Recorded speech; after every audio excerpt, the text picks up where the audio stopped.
본문의 말씀은 예수님께서 제자들에게, 아니 오늘을 살아가는 우리들에게 신앙과 생활에 관한 교훈입니다. 오늘 본문 3절과 4절에 보면 예수님께서 우리를 향하여 세 가지를 강조하고 있습니다. 그것은 조심하라, 경계하라, 그리고 용서하라는 것입니다. 우리 성경은 하라, 하지 말라의 두 가지 명령으로 구분되어 있습니다. 해도 그만, 안 해도 그만이라는 구절은 한 군데도 존재하지 않습니다. 이것은 곧 신앙생활이란 완충지대가 없다는 것을 분명하게 우리에게 말씀해 주고 있습니다. 다시 말하면 신앙은 적당히 타협하고 절충하는 것이 아니라 신앙은 분명히 구분이 되어 있는 것입니다. 하라와 하지 말라와. 우리 이 십계명의 구조만 해도 그렇습니다. 우상을 섬긴다든지 하나님을 섬긴다든지 양자택일을 해야 합니다. 이 계명은 좋은 것은 하라고 명령하고 나쁜 것은 절대로 하지 말라고 우리에게 명령합니다. 그리고 그 명령대로 하라는 것은 하고 하지 말라는 것은 하지 않는 것이 올바른 신앙생활의 태도인 것입니다. 우리는 오늘 본문 속에서 세 가지 명령을 찾고 실천하는 결단을 내려야 할 것입니다. 첫 번째 우리가 생각해야 될 것은 스스로 우리가 조심해야 합니다. 오늘 본문 1절에서 2절에 보면 그가 이 작은 자 중에 하나를 실족하게 할진대 차라리 연자 맷돌을 그 목에 매여 바다에 던지는 것이 나으리라고 했습니다. 여기서 실족게 한다 하는 이 말의 뜻은 짐승을 잡기 위해서 파놓은 함정을 의미합니다. 남을 잡기 위해 함정을 파놓고 거기에 빠지게 하는 행위를 실족게 한다고 그렇게 말합니다. 오늘 본문 1절에 보면 실족하게 하는 것이 있을 수는 없다고 했습니다. 없을 수는 없다고 했습니다. 이것은 우리 인간의 심성이 어떠한가를 잘 설명해 주고 있는 말씀입니다. 저와 여러분이 살아가는 세상에는 함정이 많습니다. 남을 해롭게 하고 무너뜨리고 파멸시키기 위해서 파놓은 함정들이 여기저기에 널려 있습니다. 그래서 어떤 분은 이 함정에 빠져서 고민하다가 괴로워서 마지막에는 생명을 끊는 그런 무서운 일들이 지금 우리 시대에 일어나고 있습니다. 예수님은 오늘 본문 1절에서 분명하게 우리에게 말씀하셨습니다. 남을 실족시키는 사람은, 남을 함정에 빠뜨리는 사람은 화가 있다고 말씀하셨습니다. 여기서 말하는 화는 재앙과 하나님의 심판입니다. 2절에 보면 남을 실족해 하는 사람이 받아야 할 화의 내용이 기록되어 있습니다. 오늘 본문 2절에 보면 그것은 남을 함정에 빠뜨리고 남을 실족하게 하는 사람은 연자 맷돌을 그 목에 달아 바다에 던지는 것이 낫다고 그렇게 말합니다. 여러분, 무거운 연자 맷돌을 목에 메고 바다에 던지라는 것은 남을 실족해 하고 함정에 빠지고 자꾸 남을 헐뜯는 이런 사람들은 죽는 게 낫다는 말이에요. 죽으라는 말이에요. 무서운 말입니다. 성경은 말합니다. 일하기 싫거든 먹지도 말라. 안 먹으면 죽어요. 그러니까 우리는 일해야 합니다. 남을 실족하게 하는 사람도 마지막은 바다에 던지라는 것은 그 죽는다는 거예요. 무서운 겁니다. 표현을 그렇게 한 거지. 고대 로마나 수리아 그리고 그리스에서는 공공질서를 파괴하고 국가의 안정을 어지럽힌 사람들의 목에 연자맷돌을 메어 달고 바다에 던지는 그런 사형법이 있었습니다. 한마디로 남을 실족해 하는 사람은 살 가치조차 없다는 것을 말하고 있습니다. 남을 실족시키는 사람은 가장 비열한 사람이에요. 아주 악질이에요. 그래서 남을 실족시키는 방법들이 있습니다. 어떤 방법이냐면 헛소문을 퍼뜨리는 행위, 그리고 모략하고 중상하는 행위, 그리고 남을 헐뜯고 상처를 주는 행위, 미워하고 시기하는 행위, 그리고 근거 없는 말을 퍼뜨리는 행위. 그래서 말을 만들어내는 사람, 이런 사람들은 다 남을 실족해 하는 사람들이에요. 남을 함정에 빠지게 하는 사람들이에요. 남에게 고통을 주는 사람들이 바로 이런 사람들입니다. 그리고 그런 사람들은 오늘 본문이 말합니다. 차라리 연자맷돌을 그 목에 메고 깊은 바다에 던지라고. 이 말을 저는 한마디로 표현합니다. 이런 사람들은 지구를 떠나라. 여러분 혹시 이런 나쁜 행위를 하는 사람입니까? 지구를 떠나시기 바랍니다. 이런 사람은 하나님의 사랑을 절대로 받을 수 없는 사람들이에요. 존재의 가치가 없는 사람입니다. 그리고 예수님은 그 말씀을 하신 후에 우리에게 분명하게 말씀하셨습니다. 너희는 스스로 조심하라고. 성도 여러분, 믿음의 생활을 하면서 하나님 앞에 살면서 여러분 우리가 이 땅에 살아가는 동안 늘 스스로 조심하면서 살아가는 저와 여러분들이 되시기를 주님의 이름으로 부탁드립니다. 이 스스로 조심하라는 것은 두 가지 귀한 뜻이 있어요. 첫 번째 뜻은 뭐냐 하면 스스로 조심하여 함정에 빠지지 말라는 것입니다. 공중에 날아다니는 참새도 욕심을 부리지 않는 한 철없는 새 건물에 걸리지 않습니다. 바다 속에 있는 물고기도 미끼라는 유혹을 물리치면 절대로 낚시에 걸리지 않습니다. 이 낚시에 걸려서 올라오는 물고기는 무조건 이렇게 생각하시기 바랍니다. 이 녀석은 욕심이 많은 녀석이다. 여러분 낚시를 하면서 걸러오면 이 친구는 욕심이 많구나 이렇게 생각하면 돼요. 그래서 그거 먹으려고 하다가 딱 끌려 올라오는 거예요. 성도 여러분, 이 세상에는 함정이 많습니다마는 스스로 조심하는 사람들은 그 함정에 결코 빠지지 않습니다. 스스로 조심하라는 것은 스스로 자기의 욕심을 버리고 제어하라는 거예요. 자기의 컨트롤을 하라는 거예요. 다른 말로 말하면. 흔히 우리는 점잖하고 아주 인격적인 사람을 가리켜서 인격자라고 말합니다. 인격자란 뭐냐? 한마디로 말하면 자기의 욕망을 자제하고 스스로 자기 분수를 지킬 능력을 가진 사람이 바로 인격자입니다. 인격자라는 것은요, 좀 겸손한 마음으로 모든 것을 참고 보는 거예요. 인내하는 거예요. 자기 입을 다스리지 못해서 함부로 입을 놀려대고 욕망도 다스리지 못해서 실수를 저지르는 사람은 인격자가 아닙니다. 여러분 이 시간 스스로 한번 여러분을 점검하고 평가하시기를 바랍니다. 나는 정말 인격자냐? 그렇지 않으면 인격자가 아니냐? 성도 여러분 부탁을 드립니다.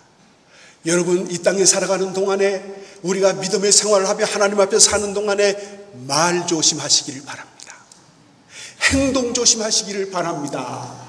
여러분, 말하는데 미천 안 들어간다고 함부로 말해서 다른 사람에게 아픔을 주고 상처를 주고, 내가 무심코 던진 돌이 다른 사람의 심장을, 개구리의 심장을 터지게 하는 그런 결과가 얼마나 많이 있는지 몰라요. 그래서 이 말 조심하세요.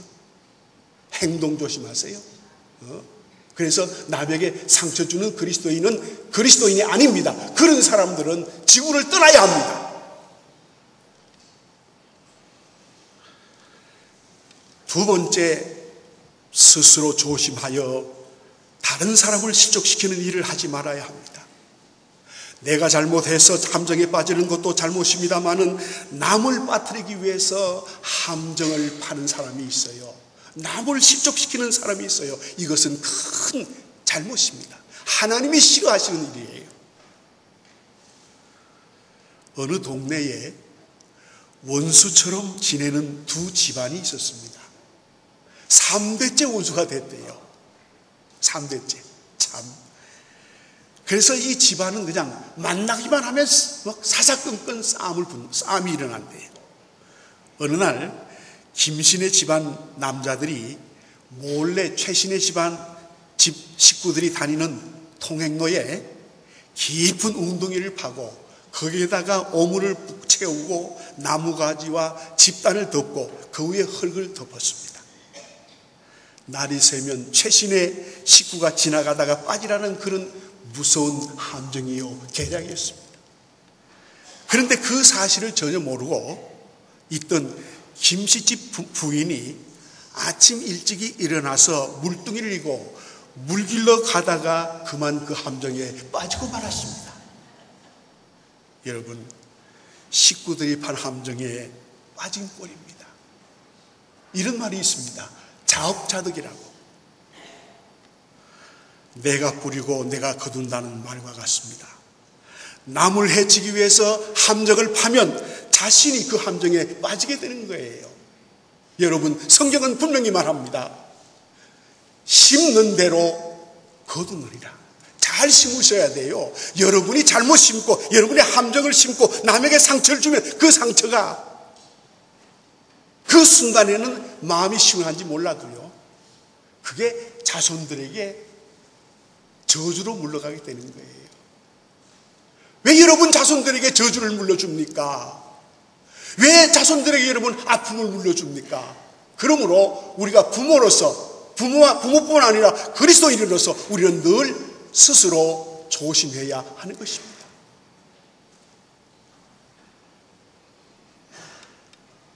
여러분, 인간이 만든 법칙은 변수가 있습니다.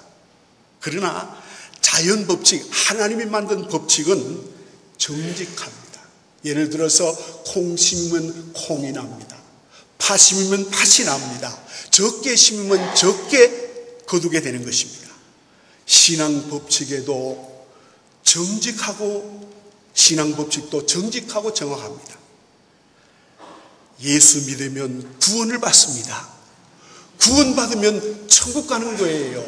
그러므로 여러분, 이 시간 천국의 주인이신 예수 그리스도를 나의 구주로 영접하고 받아들이시기를 바랍니다. 이게 천국 가는 비자예요. 반대로 예수 안 믿으면 구원받지 못합니다. 그리고 구원받지 못하면 그 가는 길은 지옥이에요. 뻔한 거예요. 또 충성하면 하나님 앞에 멸류관 받고 상 받지만은 불충성하면 벌 받게 되는 것입니다. 이게 하나님의 자연 법칙이에요. 남을 해롭게 하기 위해서 함정을 파면 자기가 그 함정에 빠지게 된다는 것입니다. 그래서 예수님은 우리를 향하여 오늘 이 시간 말씀하십니다. 너희는 스스로 조심하라. 여러분, 조심하시길 바랍니다. 어떻게 우리가 조심해야 되느냐? 조심하는 방법이 있습니다. 여러분, 하나님을 두려워해야 합니다. 신앙생활은요, 하나님을 두려워하는 생활이에요. 신앙생활은 하나님을 경외하는 생활이에요.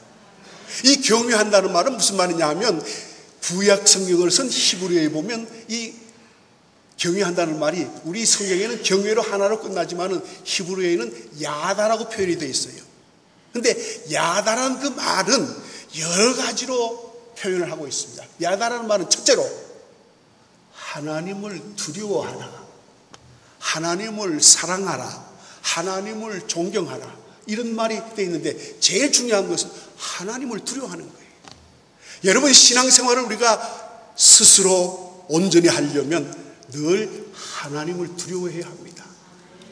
하나님이 보시는데 하나님이 어떻게 생각하실까? 여러분, 요셉이 왜 위대한 애굽 나라의 국무총리가 됐습니까? 요셉은 하나 귀한 점이 있어요. 우리가 잘 아는 대로 보디발의 아내, 아마 요즘 미스 코리아보다 더 이쁠 거예요. 그 아내가 계속해서 유혹을 합니다. 한 번은 그냥 이 여자가 작정을 하고 요셉을 유혹을 했습니다. 그러니까 요셉이 그렇게 말합니다. 내가 하나님 앞에서 어떻게 죄를 짓느냐고 덕죄하겠냐고 하면서 그 여자가 그냥 붙잡으니까 웃들이를 벗어들고 뛰어나갔습니다. 그래서 간 곳이 어디입니까? 감옥이에요. 참 하나님 참 이상합니다. 그런 사람 좀 그 해야 되는데 왜 감옥으로 보내요? 감옥에 보내서 하나님이 돌리고 돌려서 마지막에는 애굽 나라의 국무총리가 되게 한 거예요. 성도 여러분, 여러분 믿음의 생활을 하면서 하나님 앞에서 사시길 바랍니다. 하나님이 이 문제를 어떻게 생각하실까? 이거 먼저 생각해야 돼요. 그래야 우리가 스스로 조심할 수 있습니다. 두 번째, 오늘 본문의 교훈은 뭡니까? 경계하라고 했습니다.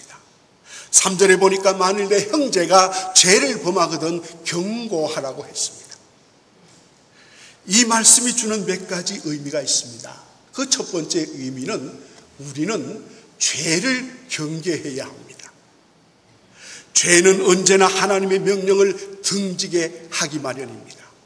죄는 하나님을 거역합니다. 그 죄를 경계하지 않으면 우리가 죄의 종이 되어버리고 말고, 죄의 종이 된다는 것은 바로 마귀의 조정을 받게 된다는 거예요. 여러분, 신앙생활 하면서 마귀의 조정을 받는 사람들이 많이 있어요. 이 신앙이 영적인 것을 분간하지 못해요. 자기 욕망대로 해요. 자기 마음대로 해요. 자기 생각대로 해요. 그래서 교회를 망쳐먹는 사람들이 있어요. 그런 사람들은 이 다음에 하나님 앞에 가서 큰일 납니다. 큰일 나. 하나님이 살아계세요. 우리는 한 번은 나그네 인생을 살다가 가는 거예요. 거기에 대한 하나님의 심판이 있는데 왜 자기 마음대로 욕망대로 삽니까? 경계해야지요. 우리가 사는 이 세상에는 죄 없는 것이 없습니다. 사람이 모는 곳에는 그 어느 곳에든지 죄가 있습니다. 우리가 사는 안방에도 사무실에도 차 안에도 죄가 도사리고 있습니다. 그 죄를 경계하지 않으면 내가 죄를 짓게 되고 죄가 나의 왕이 되는 거예요. 그 말은 무슨 말입니까? 죄가 나의 왕이 된다는 것은 내가 죄의 지배를 받게 된다는 거예요. 그리스도인의 생활은 뭡니까? 신앙생활은 뭡니까? 믿음의 생활은 뭡니까? 하나님의 지배를 받는 거예요. 하나님의 나라 지배를 받는 거예요. 주님의 지배를 받는 거예요. 여러분 다 하나님의 지배를 받는 저와 여러분이 되시기를 주님의 이름으로 부탁합니다. 얼마 전에 한국소비자보호원이 시중에 있는 카페인이 함유식품 36가지 제품을 모아서 카페인 함량 분석 시험을 했습니다. 그 결과 인스턴트 커피 한 잔에 카페인이 얼마 들었냐 하면 54.7mg, 홍차에는 36.5mg, 그리고 콜라겐 한 개에는 24.2mg, 그리고 코코아 한 잔에는 3.4mg, 초콜릿 100g에는 15.4mg 카페인이 들어있다고 합니다. 여러분, 이 카페인의 부작용이 커요. 어떤 부작용이 있느냐 하면 임산부는 잘못 이 카페인을 많이 섭취하게 되면 기형아를 낳아요. 그리고 자라나는 이 성장에 있는 어린아이들에게 이 카페인이 많이 주입되면 성장에 문제가 생긴다는 겁니다. 그리고 협심증 환자, 이 심장병 환자 조심해서 해야 돼요. 카페인을 많이 섭취하면 안 돼요. 그리고 위궤양 환자, 위가 좋지 않은 환자도 굉장히 심각한 일이 일어난다는 겁니다.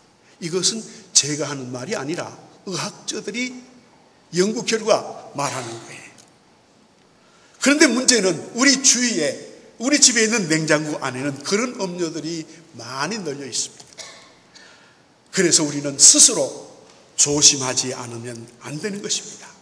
다시 말하면 스스로 여러분 경계해야 하는 것입니다.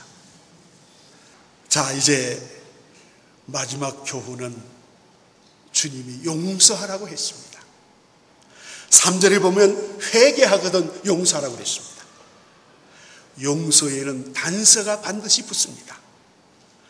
다윗이 죄짓고 회개했을 때 하나님이 용서해 주셨어요.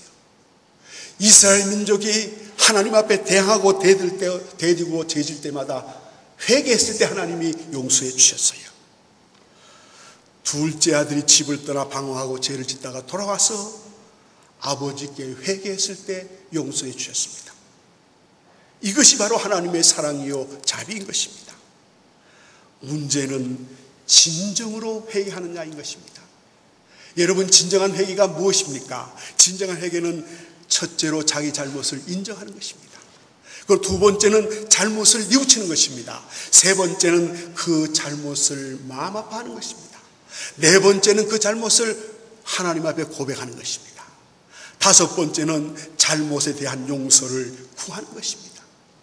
여섯 번째는 그리고 하나님께로 두 손 들고 돌아오는 것이 진정한 회개입니다. 여러분 속에 진정한 회개가 있기를 바랍니다. 그저 교회 나와서 하나님 잘못했습니다, 용서해 주세요, 그렇게 입에 발린 용서하지 마세요. 회개하지 마시라고요. 진정한, 정말 가슴을 치면서 옷을 찢으면서 하나님 앞에 회개해야 진정한 회개가 이루어지. 그게 하나님이 받으시는 회개예요. 그리고 오늘 본문 4절에 보니까 회개한 사람을 용서하는 우리들의 자세를 말하고 있습니다. 회개하는 사람들에게 우리는 7번 죄짓고 7번 돌아와 회개하면 용서하라고 했습니다. 마태복음 18장 22절에 보면 예수님은 이렇게 말합니다. 70번씩 7번이다 용서해 주라. 그 어떤 사람은 수학적인 머리가 빠른 사람은 70번씩 7번, 7, 49, 490번 용서하면 된다. 490번은 여러분 무한대예요. 무조건 용서해 주라는 말이에요. 예수님은 용서 빌면 용서해 주라는 말이에요. 여러분, 아직까지 용서하지 못한 사람이 있어요? 아직도 여러분, 너 두고 보자, 너 잘 들으라 보자, 그래, 이런 사람이 있어요? 그런 사람들은 병들어 죽어요. 풀어야죠, 피해야죠. 이렇게 했으면 돼요? 유대인의 랍비들은 3번 용서라고 했습니다. 여러분, 몇 번 용서해요? 예수님은 70번씩 7번씩 용서하라고 했어요. 단 용서는 회개가 따릅니다. 용서는 하나님 앞에 서 있는 나를 생각해야 합니다. 내가 지은 죄는 수를 셀 수 없이 많습니다. 계속 우리는 이 세상을 살면서 죄를 짓고 있어요. 그러나 회개하면 하나님이 용서해 주신다는 사실 여러분 믿으시죠? 믿으시죠? 회개하면 하나님은 무조건 용서해 주시는 것입니다. 이게 하나님의 사랑이에요. 이래서 우리가 예수 믿는 거예요. 내가 받은 사랑을 생각하고 내가 하나님께로부터 받은 용서를 생각해야 남을 용서하고 사랑할 수 있습니다. 성도 여러분, 오늘 주님은 우리에게 분명하게 말씀합니다. 너희는 스스로 조심하라고.